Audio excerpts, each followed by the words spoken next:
మెదక్ జిల్లా శివంపేట దుంతి గ్రామంలోని అనాథ ఆశ్రమంలో ప్రపంచ యుద్ధ అనాథాల దినోత్సవ కార్యక్రమం నిర్వహించారు. ఈ కార్యక్రమంలో గిరిజన సంక్షేమ సంఘం నర్సాపూర్ అధ్యక్షుడు చౌహాన్ కుటుంబ సమేతంగా పాల్గొన్నారు. రాష్ట్రంలో అనాథ పిల్లలను వృద్ధులను ఆదుకోవాలని వారికి సహాయం చేయాలని చౌహాన్ అన్నారు. అనంతరం పిల్లలు వృద్ధులకు కేక్ కట్ చేయించి వారికి పండ్లు పంపిణీ చేశారని ఆయన తెలిపారు.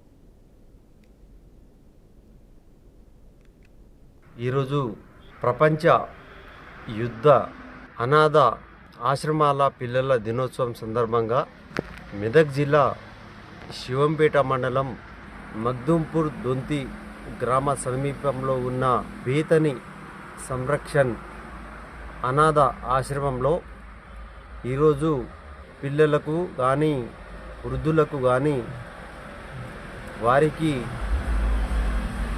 మా గిరిజన సంక్షేమ సంఘం నర్సాపూర్ నియోజకవర్గ అధ్యక్షునిగా నా వంతు బాధ్యతగా వారికి పండ్లు కేకు తీసుకువెళ్ళి ఆశ్రమంలో కేకు కట్ చేసి వారందరినీ ఆనందింపచేయడం జరిగింది.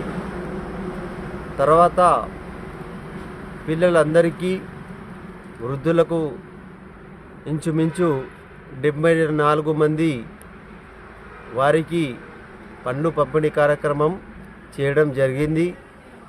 ఈ సందర్భంగా ఇలానే ఎవరైనా కావచ్చు, ఇలా కొన్ని విషయాలలో వృద్ధులకు కానీ ఇట్లా పిల్లలకు కానీ ఆశ్రమాలకు కానీ ఎవరైనా ఆకలితో అలమటిస్తున్నటువంటి ప్రజలకు కానీ ఇలా సేవ చేయడం చాలా మంచిది.